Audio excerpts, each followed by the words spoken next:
Hello friends, आज physics का chapter class 12th के लिए और बेसिकली टर्म 2 अब 1.5 आवर मंथ रह चुका है। उसके हिसाब से एक फिजिक्स का जो चैप्टर है हमारी टर्म सेकंड के लिए, dual nature of radiation and matter, उसको डिस्कस करेंगे। पूरा चैप्टर कंप्लीट करेंगे। आज के पार्ट में हम सारी थ्योरी डीपली एनालिसिस करके समझेंगे।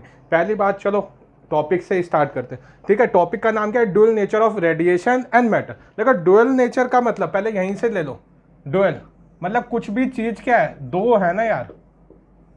ठीक है, रेडिएशन मतलब क्या होगी? लाइट के सेंस में, और मैटर मतलब फिजिकल जो हमारे ऑब्जेक्ट है, बॉडी है, उनके सेंस में। पहले हम रेडिएशन के पढ़ेंगे। तो देखो, जो लाइट होती है, अब क्या क्या उसने दो डुअल बोला ना, तो दो नेचर होते हैं, दो कैरेक्टरिस्टिक्स होते हैं उसके। ठीक है, एक तो हमने पढ़ा वेव ऑप्टिक्स में पढ़ते हैं कि लाइट कैसे बिहेव करती है। हमने बोला ना पहले, रे या वेव, तो वेव में करती है। ठीक है, और दूसरा कैरेक्टर होता है उसका एक पार्टिकल्स की तरह बिहेव करती है। ठीक है, दो कैरेक्टर्स हो गए लाइट के। कैसे? एक वेव कैरेक्टर और एक पार्टिकल। वेव कैरेक्टर में क्या होता है? जैसे हम यंग्स डबल स्लिट एक्सपेरिमेंट पढ़ते हैं, डिफ्रैक्शन पढ़ते हैं, पोलराइजेशन पढ़ते हैं, इसमें क्या होता है? वेव नेचर दिखाती है ना। वेव नेचर का क्या होता है? एक जैसे इंटरफेरेंस हो गया, डिफ्रैक्शन हो गया, पोलराइजेशन हो गया, ये सब चीजें क्या होती है? ये सारे वेव नेचर के शो करती है ना। ठीक है, उसी तरह पार्टिकल जब नेचर शो करती है, यानी लाइट कैसे पार्टिकल की तरह। पार्टिकल क्या है? एक पार्टिकल से दूसरे पार्टिकल को टकराते हैं, कोलिजन होता है, एनर्जी ट्रांसफर होती है, ये सब चीजें समझते। तो लाइट भी अब बेटा एक पार्टिकल की तरह बिहेव कर रही है कि लाइट से मार रहे हैं। ठीक है ना। तो जब ये पार्टिकल की तरह बिहेव करती है, तब हम एक फिनोमेना को पढ़ते हैं, वो क्या? Photo electric effect. Photo electric effect. ठीक है ना, बड़े सारे होते हैं इसमें। जो मेन जो हमारे सिलेबस में जो ये पढ़ना बहुत इंपॉर्टेंट, फोटो इलेक्ट्रिक इफेक्ट। अब ठीक है, समझते हैं इस वाले पे। अब हमने कंसंट्रेट करना है पार्टिकल नेचर पे पहले। ठीक है, लाइट के अब पार्टिकल नेचर में जब लाइट होती है, उसको क्या बोलते हैं? फोटोन। फोटोन बेसिकली क्या होता है? Particles of light. Photon basically क्या होते हैं? एनर्जी पैकेट्स होते हैं, स्मॉल क्वांटाइजेशन होती है उनकी एनर्जी। अगर हम फोटोन के कैरेक्टरिस्टिक्स पूछे तो क्या होगा भैया? स्पीड की कितनी होती है? 3 × 10⁸ मीटर पर सेकंड के नियर अबाउट। आपको याद नहीं करना 2999997, कुछ भी नहीं याद करना, बस नियरली स्पीड ऑफ लाइट के इक्वल होती है। ठीक है, रेस्ट मास उसका कितना होता है? 0 होता है। फोटोन इसलिए कहते हैं कि रेस्ट पे एग्जिस्ट ही नहीं कर रहा। ठीक है, उसकी एक डेफिनेट एनर्जी होती है। डेफिनेट एनर्जी कहने का मतलब क्या है? हम उसको मेजर कर सकते हैं कितनी है। हम ये नहीं कह सकते प्रोटॉन हैज सम एनर्जी, सम नहीं होती, डेफिनेट होती है, हम उसको कैलकुलेट कर सकते हैं। क्या होती है? E=h μ। ठीक है, h क्या होता है यहाँ पे? प्लैंक कांस्टेंट होता है। म्यू क्या होती है? फ्रीक्वेंसी होती है। h क्या होता है यहाँ पे? फिर देखो, प्लैंक कांस्टेंट। हमारे पास एक रिलेशन होता है ना, C=λμ। ठीक है ना, यहाँ से म्यू की वैल्यू अगर हम निकालें तो क्या हो जाएगा? μ=c/λ।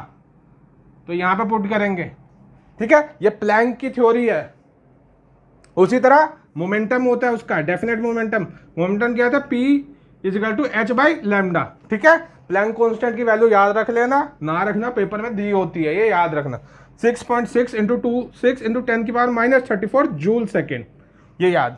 इतनी बात समझ में आ गई। अब भाई हमें कंसंट्रेट कहाँ पे करना? फोटो इलेक्ट्रिक इफेक्ट पे करना है। समझ में आ गया? ठीक है, अब हमें क्या पढ़ना? Photo electric effect. ठीक है, फोटो इलेक्ट्रिक इफेक्ट। ठीक है, इसको समझने के पहले एक चीज समझते हैं। एक मेटल होती है टाइप जिसे बोलते हैं फोटो सेंसिटिव मेटल। ठीक है, फोटो का मीनिंग होता है लाइट से यार, इस बात को याद रखना। ठीक है, फोटो सेंसिटिव मटेरियल क्या होता है? जब हम उस पर लाइट डालते हैं तो एक सर्टेन अमाउंट की फ्रीक्वेंसी से ऊपर वाली लाइट, तो उसके इलेक्ट्रॉन अमिट कर जाते हैं। ठीक है ना।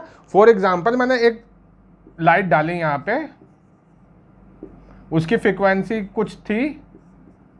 ठीक है, ये फ्रीक्वेंसी हमें पता है कि ग्रेटर देन एक फ्रीक्वेंसी, इसको भी हम बाद में बताएंगे क्या कहते हैं और क्या चीज होती है। तो ये जब लाइट वाली क्या थी? बेसिकली रेडिएशन मतलब क्या हुआ? ये एनर्जी हुई। ये जब इससे टकराती है, वैसे इसको एनर्जी ट्रांसफर होती है, ये इनसे भी कोलिजन कर सकती है। मैं कहता हूँ कि किसी से ना कोलिजन करके ये एनर्जी करी, और ये इलेक्ट्रॉन बाहर निकल गया। इसे कहते हैं फोटो इलेक्ट्रॉन। क्या बोलते हैं? Photo electron. ठीक है, अब समझो, ये जो इलेक्ट्रॉन थे अपने आप से तो नहीं निकले, इनको निकलने के लिए कोई एनर्जी देनी पड़ी। जब भी ये क्या हो गए, जो इनके बीच में अट्रैक्शन था, एटॉमिक अट्रैक्शन था, एटम से के साथ थे, उसको इसने ओवरकम करा और निकल गए। तो हमें मिनिमम एनर्जी रिक्वायर्ड होती है कि इलेक्ट्रॉन को फोटोसेंसिटिव मेटल से निकाल दे, एमिट कर ले, उसको क्या कहते हैं? Work function. ये क्या हुआ basically? Minimum energy required.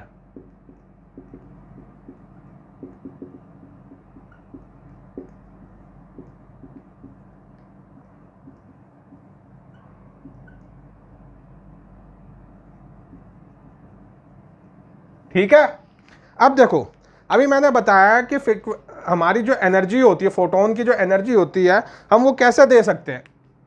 H mu, ये क्या होती है? हमारी एनर्जी होती है। अब मैं कहूंगा जो फोटोन की जो एनर्जी है वो डायरेक्टली प्रोपोर्शनल टू फ्रीक्वेंसी है। अगर फ्रीक्वेंसी बढ़ेगी तो एनर्जी बढ़ेगी। हमें एनर्जी चाहिए ना, मिनिमम एनर्जी रिक्वायर्ड। एनर्जी चाहिए कि नहीं चाहिए? बस अब क्या होता है, जैसे सपोज करते हैं कि ये एक करप्टेड नेता है किसी एक्स पार्टी का और इसको वाई पार्टी में जाना है। इसके लिए क्या होगा? इसको कुछ पैसा देना पड़ेगा ना, 500 करोड़ रुपए। आजकल भारत की पॉलिटिक्स में ऐसे ही चल रहा है, पैसा दे के खरीद लिया जाता है। तो उसी तरह इस इलेक्ट्रॉन को कुछ एनर्जी देनी पड़ेगी ना कि ये निकल जाए। हम कहेंगे कि 500 करोड़ से कम दिया तो नहीं मानेगा भाई, ये नहीं मान रहा। तो वही होती है किसी एनर्जी से कम। मैंने कहा इस एनर्जी, इसकी वैल्यू मैं सपोज करता हूं कि 100 यूनिट है। अगर मैंने 99 भी दी तो नहीं निकलेगा। जैसे ही मैंने 100 या 100 से ज्यादा, ये निकल गया इलेक्ट्रॉन। ठीक है, तो 100 जो वैल्यू होती है वो किस फ्रीक्वेंसी पर होती है? उस फ्रीक्वेंसी को क्या बोलते हैं भाई? Threshold frequency. याद रखना, मिनिमम फ्रीक्वेंसी। ये क्या होती है? Minimum frequency.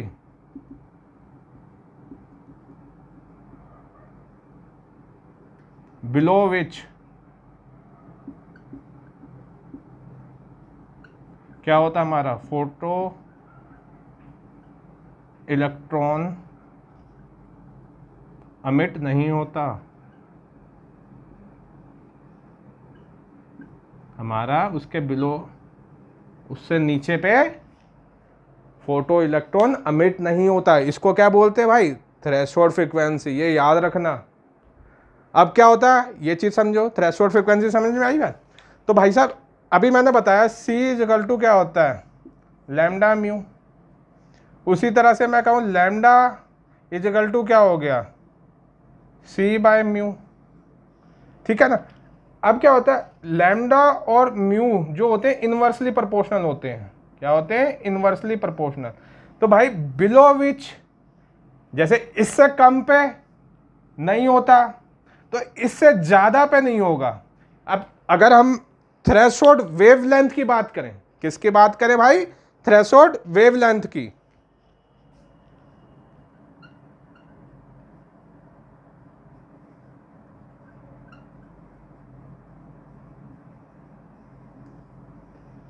थ्रेशोल्ड वेवलेंथ क्या हो जाएगी भाई? अबव विच इलेक्ट्रॉन का एमिशन नहीं होगा। ये टर्म समझ में आ गए? यही टर्म्स है इसमें भाई साहब। एक वर्क फंक्शन, एक थ्रेशोल्ड फ्रीक्वेंसी और एक थ्रेशोल्ड वेवलेंथ। थ्रेशोल्ड वेवलेंथ बहुत कम यूज होती है, इसको लैम्डा नॉट से डिनोट करते हैं। समझ में आ गई इतनी बात? अब भाई ये फोटो इलेक्ट्रिक एमिशन जो हो रहा है, अगर वो टेम्परेचर की वजह से है, अगर मैं कहूं कि भाई ये टेम्परेचर की वजह से हो रहा है,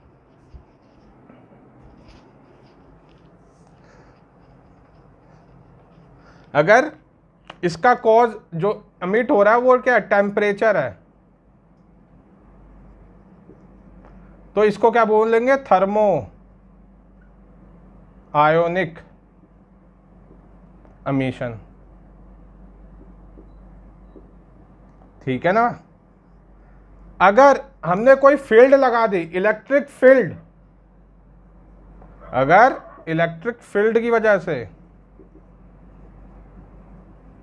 तो इसको क्या बोलेंगे, फील्ड एमिशन।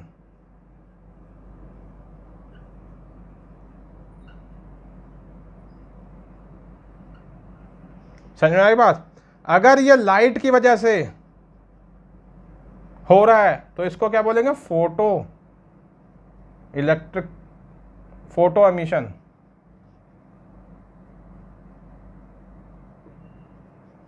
ठीक है ना। अगर एक सेकेंडरी होता है, सेकेंडरी में क्या होता है भाई, मैंने एनर्जी तो दी इस वाले को, ठीक है ना, एनर्जी मैंने किसको दी, इस वाले को, इसने इससे कोलिजन करा और ये निकल गया, इसको क्या बोलते हैं, सेकेंडरी। अब इसमें क्या होता है, इसको किसी भी तरह से मैं दे सकता हूं। इतनी बात समझ में आई।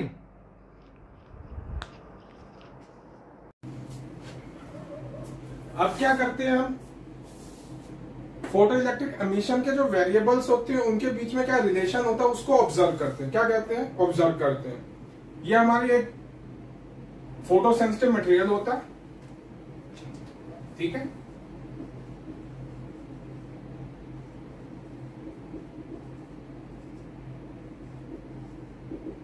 मटेरियल बोल दो या मेटल बोल दो, मेटल होता है, ठीक है। ये होता है कैथोड, ये बैटरी के क्या नेगेटिव एंड से कनेक्टेड होता है। एक हमारा क्या होता है, कलेक्टर होता है, वो उसको क्या बोलते हैं, एनोड बोलते हैं, ठीक है। समझ लेना, एनोड किससे, पॉजिटिव से कनेक्ट होता है और कैथोड नेगेटिव से कनेक्ट होता है। एक इंसिडेंट रेडिएशन होता है, एक क्या होता है, इसमें क्या होता है, सेल होता है ग्लास का, इसमें क्या होता है, इंसिडेंट रेडिएशन के लिए लाइट आती है। लाइट आई, बेसिकली आपका करंट क्या होता है, इलेक्ट्रिक करंट क्या होता है आपका,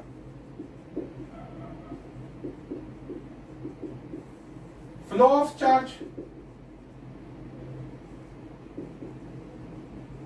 ठीक है। अब यहां पे क्या हमने एमीटर लगा रखा, जब भाई रेडिएशन होता है यहां पे क्या होता है, फोटो इलेक्ट्रिक फोटॉन्स एमिट होते हैं। क्या एमिट होते हैं यहां पे भाई, फोटो इलेक्ट्रॉन, ठीक है। ये फोटो इलेक्ट्रॉन एमिट होते हैं तो ये कहां पे जाएंगे, नेगेटिव चार्ज है इलेक्ट्रॉन, पॉजिटिव वाले के पास जाने की कोशिश करेंगे, ये पॉजिटिव जब, तो क्या होता है, एक फ्लो होने लग जाता है, इसमें क्या हो जाती है, रीडिंग आ जाती है। तो यानी हमारा एक चीज तो, पहली बात तो ये ऑब्जर्व हो जाती है कि हमारा रेडिएशन एक सुटेबल फ्रीक्वेंसी की डाली तो इलेक्ट्रॉन होते हैं, तो उससे क्या होता है, हमारा करंट फ्लो होने लग जाता है, ठीक है। इस करंट को क्या बोलते हैं, फोटो इलेक्ट्रिक करंट,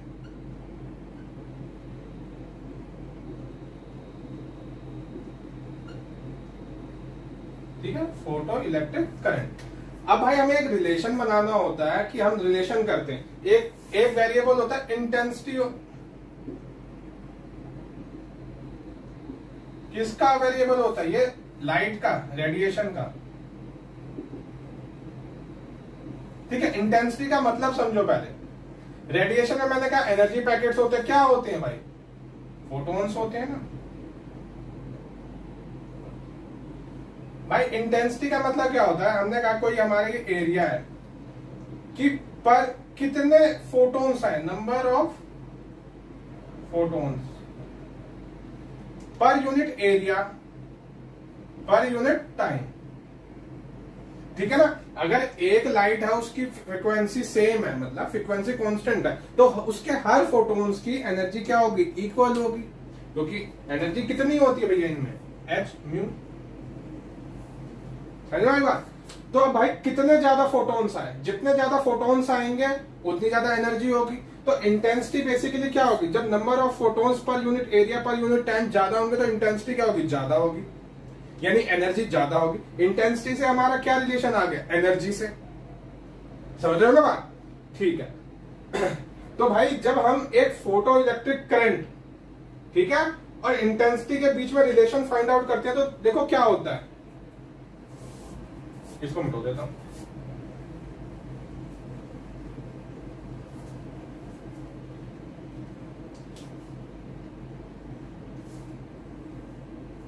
यहां पे हमने क्या डाला, इंटेंसिटी, यहां पे हमने क्या प्लॉट करा, फोटो इलेक्ट्रिक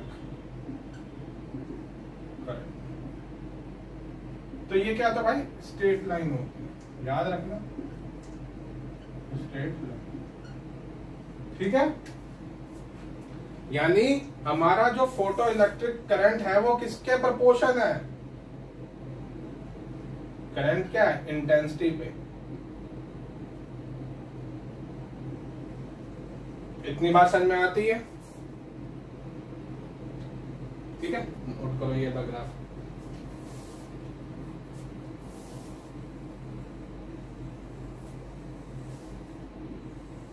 ठीक है। अब दूसरी ऑब्जर्वेशन करते हैं, क्या करते हैं भैया, स्टॉपिंग पोटेंशियल देखते हैं, ठीक है ना। स्टॉपिंग पोटेंशियल पे हमारा फोटो इलेक्ट्रिक करंट का क्या बिहेवियर होता है वो देखते हैं, ठीक है।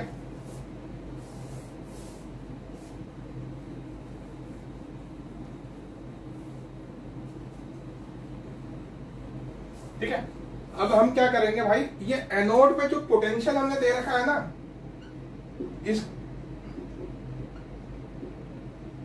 इसको बढ़ाएंगे और घटाएंगे, तब ऑब्जर्वेशन लेते हैं, ठीक है ना। उस केस में ऑब्जर्वेशन लेते हैं कि भैया या तो पहले इसको प्लस में और बढ़ाया, या फिर हमने प्लस में थी कुछ वैल्यू, सपोज करते कि इस समय ये 10 वोल्ट थी, या तो हमने 10 से 11, 12, 13, 14, 15, 16, 18, 19, 20 ऐसे वोल्ट पे बढ़ाया, या 9, 8, 7, 6, 5, 4, 3, 2, 1, 0, -1, -2 ऐसे बढ़ाया, ठीक है ना। इन दोनों पे क्या करते हैं हम, ऑब्जर्वेशन लेते हैं, ठीक है। अब देखो,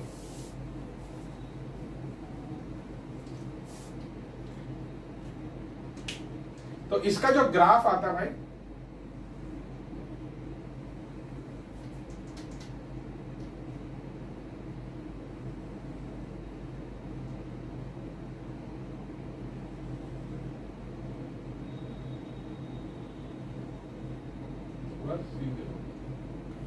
ठीक है। यहां पे क्या है हमारा, एनोड का पोटेंशियल, ठीक है। और यहां पे हमारा क्या, फोटो इलेक्ट्रिक,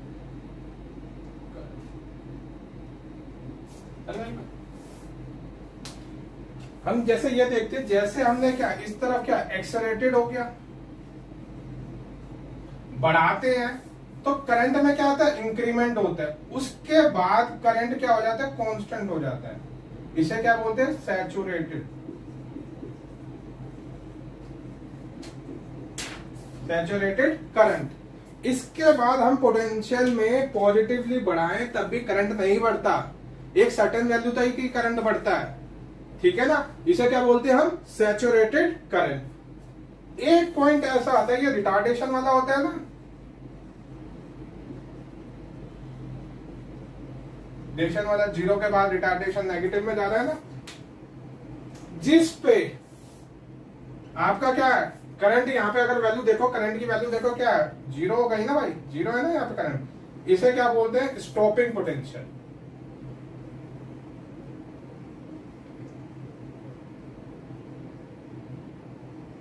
इसे क्या बोलते हैं, स्टॉपिंग पोटेंशियल।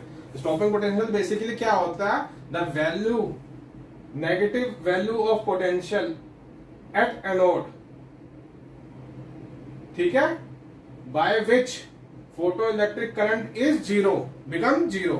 जब फोटो इलेक्ट्रिक करंट क्या हमारा 0 बन जाता है, हमने क्या एनोड को एक नेगेटिव पोटेंशियल दे रखा, उसको क्या बोलते हैं, स्टॉपिंग पोटेंशियल। इतनी बात याद हुई, समझ में आई इतनी बात, ठीक है। ये एनोड पे क्या है, क्योंकि देखो ना इलेक्ट्रॉन आ रहे हैं, इलेक्ट्रॉन क्या है, पॉजिटिव को अट्रैक्ट करेंगे, हमने एक नेगेटिव वैल्यू दी, नेगेटिव वैल्यू पे क्या आ गई, रुक गए ना, रुक जाएंगे, एकदम से नेगेटिव वैल्यू पे नहीं रुकेंगे, क्योंकि इसमें क्या है, कुछ काइनेटिक एनर्जी है, इस काइनेटिक एनर्जी को जब ये पोटेंशियल एनर्जी से क्या है बैलेंस करेगा तभी रुकेंगे ना, कोई एक पोटेंशियल एनर्जी होगी तो उस पर क्या होगा, नेगेटिव पोटेंशियल दे रहे हैं जब भी रुक रहा है, समझा की बात। अब आगे बढ़ते हैं, अब क्या कहते हैं हम, फ्रीक्वेंसी, ठीक है ना, उसका रोल देखते हैं कि अब ये इसमें भी देख लो, अगर मैं दो तीन चीजें बना रहा हूं, जैसे इसकी इंटेंसिटी मैंने क्या कहा कि I1 थी, ठीक है, और फ्रीक्वेंसी म्यू ही थी। अब मैं दूसरी बना रहा हूं, यहां पे मैंने कहा I2 है और इसकी भी म्यू है, ठीक है ना। यहां से एक ऑब्जर्वेशन लेनी होती है, क्या लेनी होती है, जिसकी इंटेंसिटी ज्यादा, यहां पे I2 की ज्यादा है ना, उसका फोटो इलेक्ट्रिक करंट भी ज्यादा।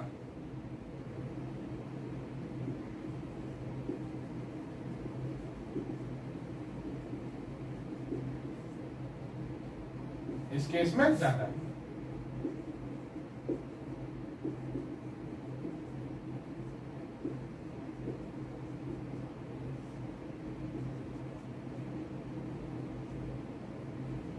समझ में आई बात।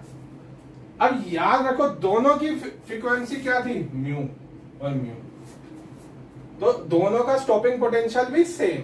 यानी याद रखना एक पॉइंट, जो स्टॉपिंग पोटेंशियल होता है डिपेंड्स किस पे करता है, फ्रीक्वेंसी पे, और इंडिपेंडेंट किसके होता है, इंटेंसिटी के। याद रखना ये पॉइंट बड़ा इंपॉर्टेंट है। Stopping potential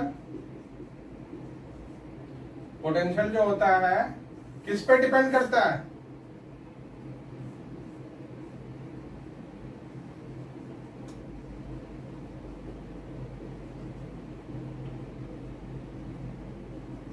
depend on frequency of radiation, और इंडिपेंडेंट किसके होता है, किसके होता है, इंटेंसिटी के। इतनी बात समझ में आती है, नोट कर लो।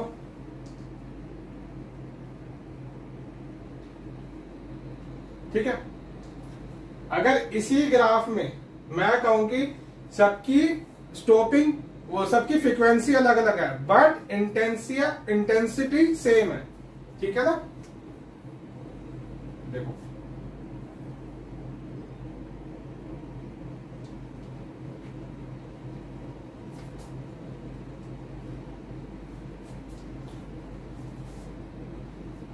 मैंने कहा ए लिए आगे,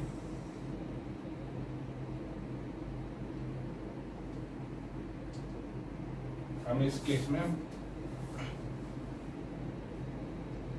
V स्टॉपिंग पोटेंशियल 1, ये स्टॉपिंग पोटेंशियल 2, ठीक है ना। सेकंड वाली इसकी μ2 फ्रीक्वेंसी है, पहले वाले की हमने कहा μ1 फ्रीक्वेंसी है, ठीक है। अब दोनों के केस में क्या इंटेंसिटी है, सेम है, दोनों की intensity I and I, I1 equal to I, same intensity.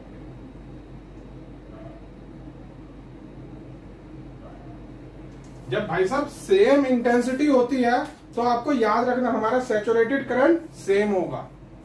अब फ्रीक्वेंसी दो है, एक μ1 है और μ2 है, और μ1 के कोरस्पॉन्डिंग स्टॉपिंग पोटेंशियल 1 और μ2 के स्टॉपिंग पोटेंशियल सेकंड। अब हमें बताना कि भाई किसकी फ्रीक्वेंसी ज्यादा है, ठीक है ना, μ1 बड़ा है कि μ2 बड़ा है।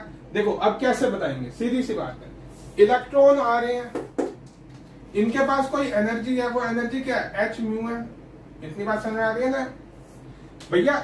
अगर इसकी फ्रीक्वेंसी ज्यादा होगी तो इसकी एनर्जी ज्यादा होगी, बस आप इतनी बात समझो। क्योंकि ये जो इलेक्ट्रॉन है h म्यू वाली रेडिएशन हुआ तो यहां से एनर्जी इसने इलेक्ट्रॉन को दी, यही इलेक्ट्रॉन उसको कैरी करता हुआ आ रहा है। अब मैं ये नहीं कह रहा कि इलेक्ट्रॉन की एनर्जी h म्यू है, but due to h mu है। इस बात को समझना, इलेक्ट्रॉन की एनर्जी h म्यू नहीं है, बट इलेक्ट्रॉन की जो भी एनर्जी है ड्यू टू h म्यू है, ठीक है ना। अगर मैं ज्यादा एनर्जी, सपोज करते हैं फादर है और सन है, फादर ने बच्चे को ज्यादा पैसे दिए तो वो ज्यादा शॉपिंग नहीं करेगा ना, अनटिल बेटा कंजूस नहीं है। तो यही चीज है। तो भाई अब हमें क्या और ज्यादा प्रेशर लगाना पड़ रहा है, ज्यादा पोटेंशियल नेगेटिव करना पड़ रहा है रोकने के लिए। तो ये म्यू, अगर ये μ2 के लिए है ना भाई, और ये μ1 के लिए है ना, तो आपका कौन सा ज्यादा था, μ2 ग्रेटर देन μ1। ठीक है। अब एक ग्राफ और रह गया था, वो ये था कि अगर स्टॉपिंग पोटेंशियल और फ्रीक्वेंसी के बीच में हम ग्राफ बनाए तो क्या होता था। एक स्ट्रेट लाइन आती थी। दो मेटल्स के लिए मैंने कहा ये मेटल 1 के लिए ग्राफ बनाया, ये आया, मेटल 2 के लिए ग्राफ बनाया, ये आया। ठीक है। अब बात इतनी सी समझो कि अगर पूछा जाए मेटल 1 और मेटल 2 में किसका वर्क फंक्शन कम है, ठीक है ना। अब देखो इसकी फ्रीक्वेंसी क्या है, थ्रेशोल्ड फ्रीक्वेंसी ये है μ1, ठीक है। अब भाई साहब हमें क्लियर पता चल रहा है ना ये ज्यादा है, तो वर्क फंक्शन को क्या लिख सकते हैं, h μ0।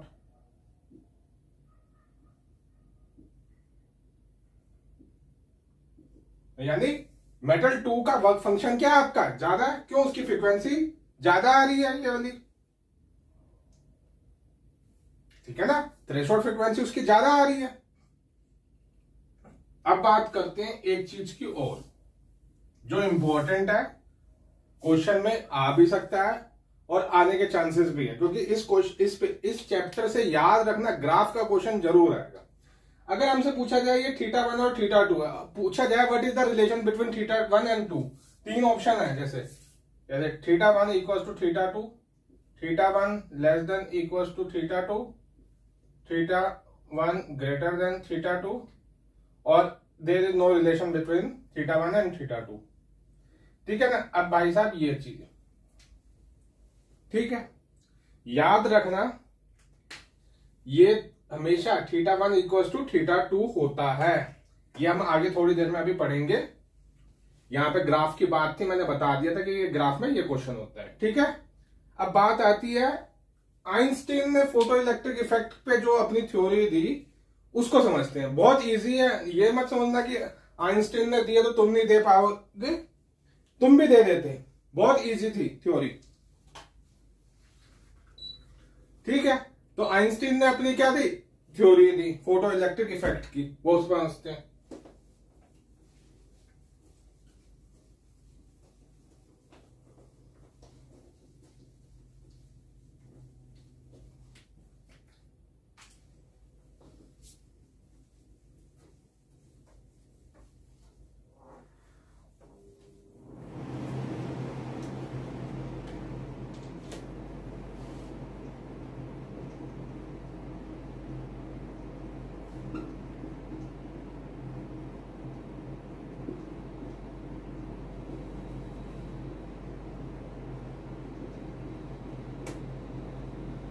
आइंस्टीन ने क्या दी, थ्योरी दी, किस पे दी, फोटो इलेक्ट्रिक इफेक्ट पे दी।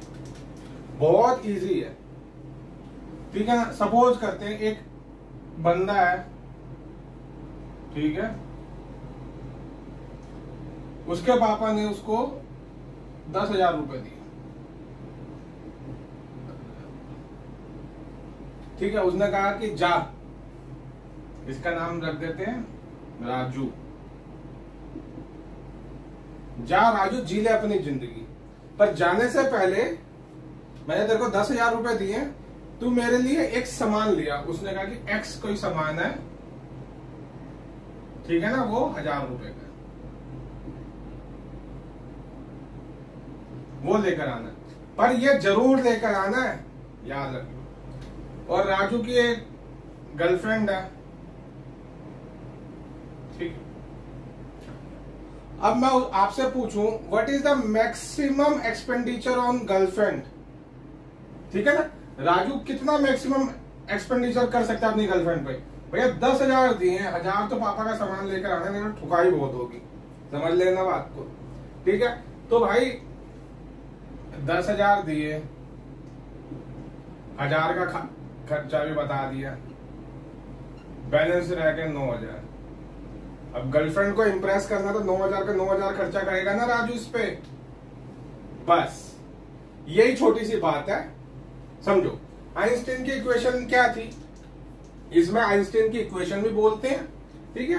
फोटो कह रहा है कोई मेटल है, आइंस्टीन ने क्या बोला, एक मेटल है, ठीक है ना, फोटो सेंसिटिव मेटल है।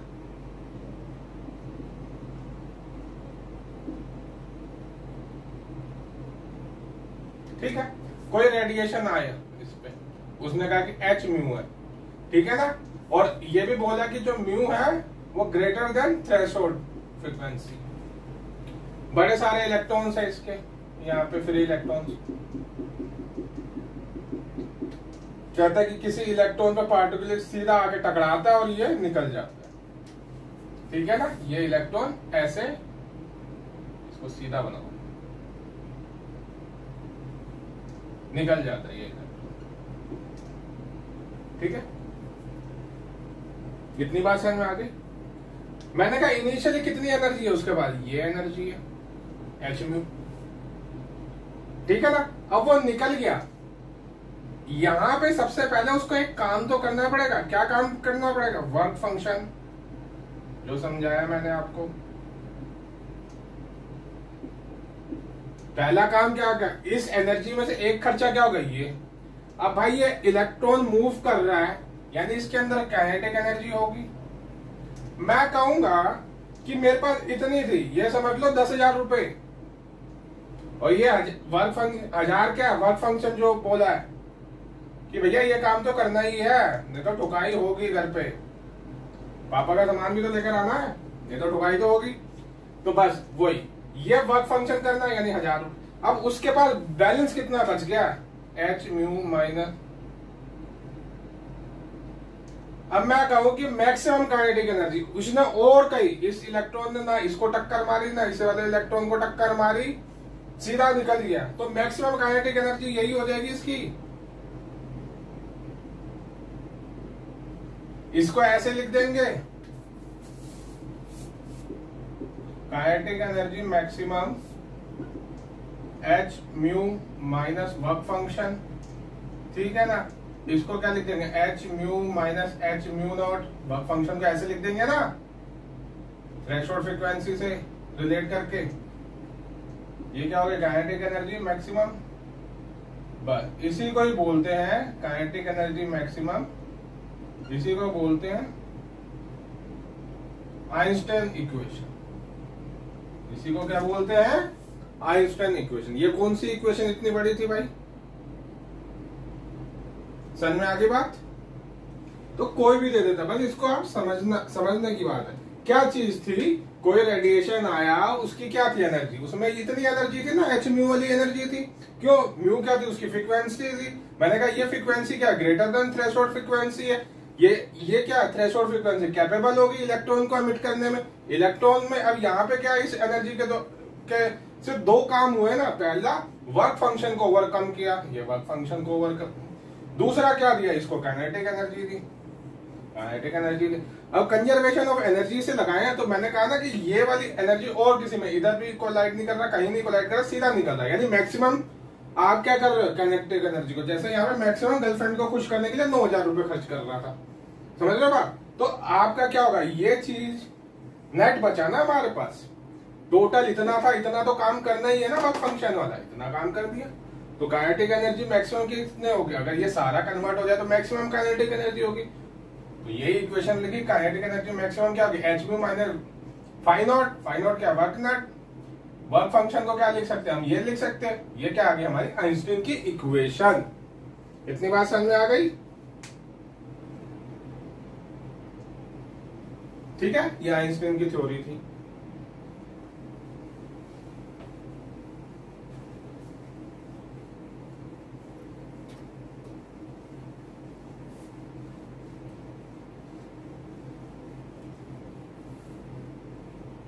ठीक है, अभी हमने कहां तक पढ़ा कि काइनेटिक एनर्जी मैक्सिमम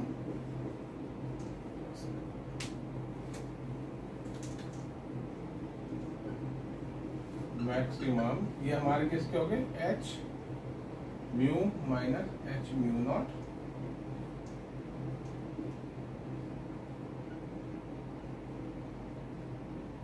ठीक।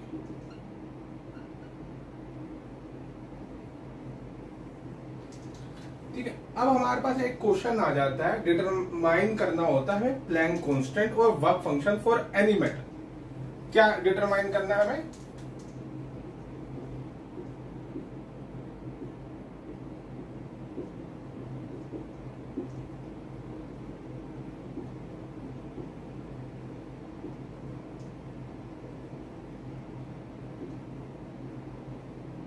ठीक है।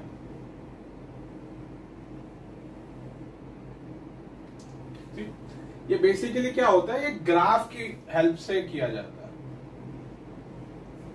इतनी बात समझ में आ गई। हमारे पास ये इक्वेशन थी, हमने कहा इतनी ही काइनेटिक एनर्जी, मैंने स्टार्टिंग में आपको समझाया था stopping potential,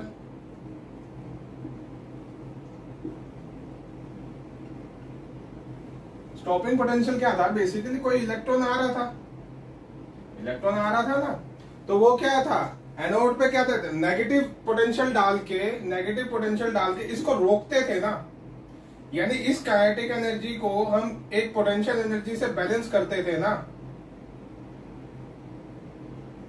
potential energy basically क्या होती है, चार्ज इनटू पोटेंशियल। वही चीज इस काइनेटिक एनर्जी को जब हमें बैलेंस करना होता है तो हम कैसे करते हैं भाई, देखो इस चीज को समझो, जो काइनेटिक एनर्जी है वो किसके इक्वल हो जाती है, चार्ज इलेक्ट्रॉन का और पोटेंशियल, स्टॉपिंग पोटेंशियल।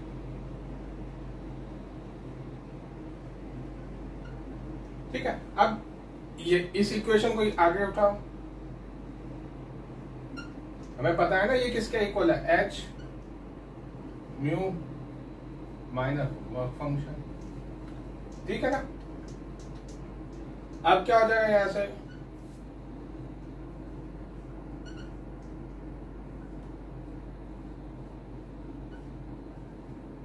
ये इक्वेशन आई बस, ठीक, यहां तक समझ में आया, कोई चीज नहीं करी। ठीक है, अब क्या होता है, हमें एक ग्राफ प्लॉट करना होता है। देखो एक हमने स्ट्रेट लाइन में मैथ में एक कॉन्सेप्ट पढ़ा होता है, y is equal to m x plus C.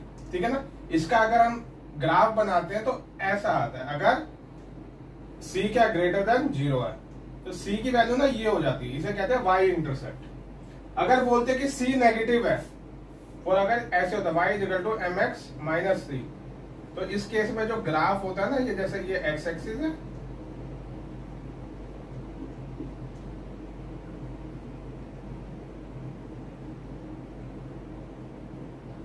Negative है ना, तो नेगेटिवली इंटरसेप्ट करता है ये नेगेटिव। ठीक है, अगर मैं इसमें स्टॉपिंग पोटेंशियल और फ्रीक्वेंसी के बीच में ग्राफ ड्रॉ करूं, किसके बीच में, स्टॉपिंग पोटेंशियल और फ्रीक्वेंसी के बीच में ग्राफ ड्रॉ करूं।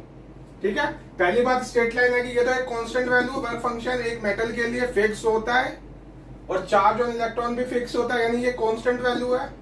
यहाँ पे एच क्या प्लैंक कांस्टेंट है, कांस्टेंट है, ई है, और ये म्यू क्या है, ये वेरी कर रहा है। अगर मैं इस इक्वेशन को इससे कंपेयर करूं तो ये मेरे को क्या देगा, बेसिकली m की वैल्यू, m क्या होता है यहाँ पे, स्लोप। ठीक है, अब समझो,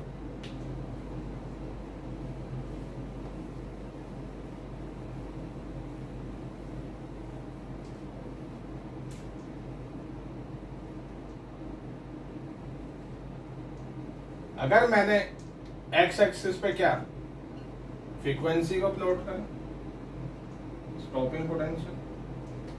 ठीक है, तो ये क्या होगा ग्राफ ऐसे। ठीक है,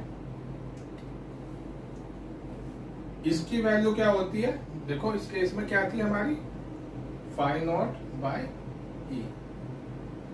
ठीक है ना, इतनी वैल्यू इसकी आ रही थी। ये थीटा, थीटा टेन थीटा को किसके इक्वल लिखते हैं, स्लोप के इक्वल, एम के इक्वल। एम की वैल्यू यहाँ पे कितनी है, एच बाय ई। ठीक है, क्वेश्चन आ जाता उसमें 2 पॉइंट दे देते, ये और ये पॉइंट दे दिया। ठीक है ना, ये पॉइंट दे दिया, कोई नहीं, तो इन दोनों को मिला दो। अगर यहाँ पे भी थीटा इसके पैरेलल खींचिए ना, तो ये भी थीटा और ये भी थीटा, तो क्या होगा, चेंज इन इसमें, ये सपोज करते हैं डेल्टा वाई, और ये क्या है, डेल्टा एक्स। तो यहां से अगर आपसे पूछा जाए टेन थीटा निकालना, टेन थीटा क्या हो जाएगा यहां से, delta Y by delta X. ठीक है, ये किसके इक्वल आएगा, आपके एच बाई ई के। और हमें क्या निकालना है, प्लैंक कांस्टेंट, यानी एच क्या होगा हमारा, ई इंटू टेन थीटा, और इसी को क्या बोला हमने, ई इंटू में डेल्टा वाई बाय एक्स। समझ में आएगी बात? यहां से क्या होगा, ये वैल्यू दे रखी होगी, ये किसके इक्वल होगी, value work function divide by e. इतनी बात समझ में आती है? क्वेश्चन आता है इस वाले कंसेप्ट में, न्यूमेरिकल ग्राफ दे रखा होता है। याद रखना इस चैप्टर में थ्योरी बहुत इजी है, बट इसके जो क्वेश्चन आते हैं वो कंसेप्चुअल बेस आते हैं। तो हमारा फोकस क्या होना चाहिए, कंसेप्ट इसके क्लियर। कंसेप्ट में भी बेसिकली कौन से क्लियर, हमारे ग्राफ के क्लियर। समझ में आ रही है बात? ठीक है, आगे पढ़ते हैं। ठीक है, अभी तक हमने जितना भी करा, हमने क्या पढ़ा, हमने पढ़ा लाइट में जो होते हैं वेव प्रॉपर्टी तो होती है, वो हमने वेव ऑप्टिक्स में पढ़ी। जो पार्टिकल प्रॉपर्टी होती है वो पढ़ी हमने, किसके अकॉर्डिंग, फोटो इलेक्ट्रिक इफेक्ट के। अब पूछा जाता है, चलो ठीक है, जो लाइट है वो वेव नेचर भी शो कर रही है, पार्टिकल नेचर भी शो कर रही है। क्या पार्टिकल नेचर तो शो कर रहा है, वेव नेचर शो कर रहा है क्या? हाँ, डी बोगली ने एक हाइपोथेसिस दी, उसने कहा कि पार्टिकल्स भी आपके वेव नेचर को शो करते हैं। तो उनसे पूछा गया है, भाई चलो ठीक है, मान लिया आपकी बात, चलो उसकी वेवलेंथ क्या होगी? उसने कहा ठीक है मैं बताता हूँ। तो एक एक्सप्रेशन है, हमें निकालना होता है कि डी बोगली ने कैसे बोला कि आपकी एनर्जी, देखो E=mc² होता है। ठीक है, ये क्या थी भाई साहब, आइंस्टाइन की मास एनर्जी रिलेशन है ना।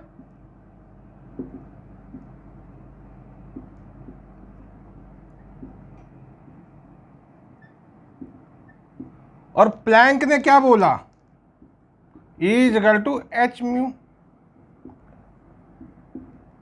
दोनों का कंपेयर करो तो उससे क्या हो गया, hν हमारा mc²। इतनी बात समझ में आ गई? बढ़िया। अब इससे बताओ, हमने बताया ना C= क्या होता है, लैम्डा म्यू। म्यू की जगह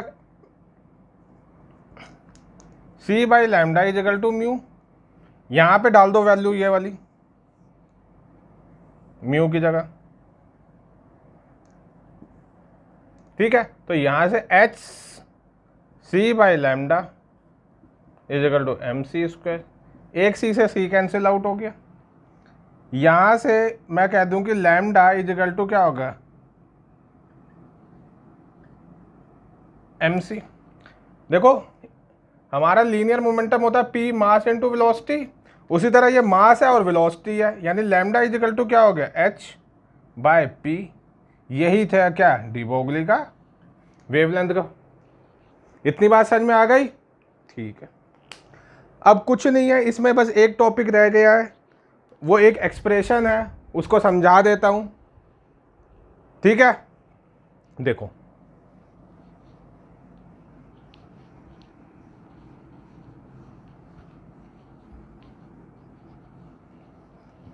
ठीक है, अब हमसे पूछा जाए कि find the expression of de Broglie wavelength for an electron accelerated through a potential difference.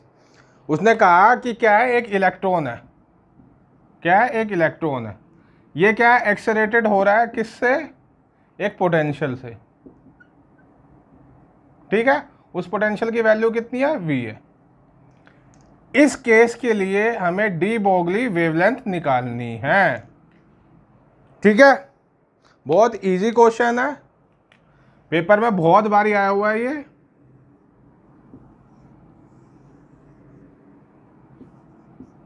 ठीक है, एक्सप्रेशन देखो कैसे फाउंड आउट निकलेंगे। हमें पता है, क्या पता है, वेवलेंथ का फॉर्मूला क्या होता है, h/p। बस ये पता है ना, बस। ठीक है, काइनेटिक एनर्जी क्या होती है भाई, 12mv²। इतनी बात पता है। हमने कहा कि हमने इसको मास से मल्टीप्लाई भी करा और डिवाइड भी करा, कोई दिक्कत नहीं, दिक्कत। तो काइनेटिक एनर्जी किसके इक्वल हो गए भाई, 12m²v²/m। दिक्कत, कोई दिक्कत नहीं। हमें पता है कि भाई mv=p होता है, लीनियर मोमेंटम होता है। तो यहाँ से काइनेटिक एनर्जी किसके इक्वल आ गई भाई, हाफ पी स्क्वायर एम, इसके इक्वल आ गई। भाई ये जो काइनेटिक एनर्जी है उसने पोटेंशियल के थ्रू करी है, पोटेंशियल की वजह से क्या होगी, ई इंटू वी, ये क्या होगी, काइनेटिक एनर्जी हो गई। ये किसके इक्वल हो गई, हाफ 2m पी स्क्वायर के इक्वल हो गई। अब इन दोनों को लो, ई वी is equal to half P square by 2m, ठीक है ना। अब यहाँ से p की वैल्यू निकालो, 2 E V M equals to P square, तो p इक्वल्स टू क्या हो गया, under the root 2 V M. इतनी बात समझ में आ गई। अब ये p की वैल्यू कहाँ पे पुट करनी है हमें, यहाँ पे, ठीक है ना, याद रखना। लैम्डा इक्वल्स टू आपका क्या आ जाएगा, h under the root 2e capital V M, ये आ गई वैल्यू। समझ में आई बात। अगर इसमें स्टैंडर्ड वैल्यू पुट करते तो लैम्डा की वैल्यू क्या आ जाती है, यहाँ पे 12.3 अंडर रूट वी, और ये आंसर आता है एम स्टोन में। एम स्टोन क्या मतलब क्या था, 10 की पावर -10, ठीक है। ये आपके डुअल नेचर के जितने भी थ्योरी थी ये मैंने कंप्लीट करवा दी, ठीक है। हम नेक्स्ट लेक्चर में मिलेंगे, हम क्वेश्चन कराने की, क्वेश्चन की प्रैक्टिस करने की कोशिश करेंगे। और क्वेश्चन की प्रैक्टिस क्या, जो प्रीवियस ईयर आए हुए हैं या जेई मेंस में आए हुए हैं क्वेश्चन जो अच्छे हैं, जो सीबीएसई पूछ सकता है, क्योंकि देखो सीबीएसई का आजकल स्टैंडर्ड जो फिजिक्स का हो गया है ना, वो बड़ा थोड़ा टफ हो गया है। आप सिर्फ थ्योरी पढ़ के पेपर पास नहीं कर पाओगे, तो प्रैक्टिस करना जरूरी है, ठीक है। प्रीवियस ईयर क्वेश्चन को हम नेक्स्ट क्लास में डिस्कस करेंगे। Thank you.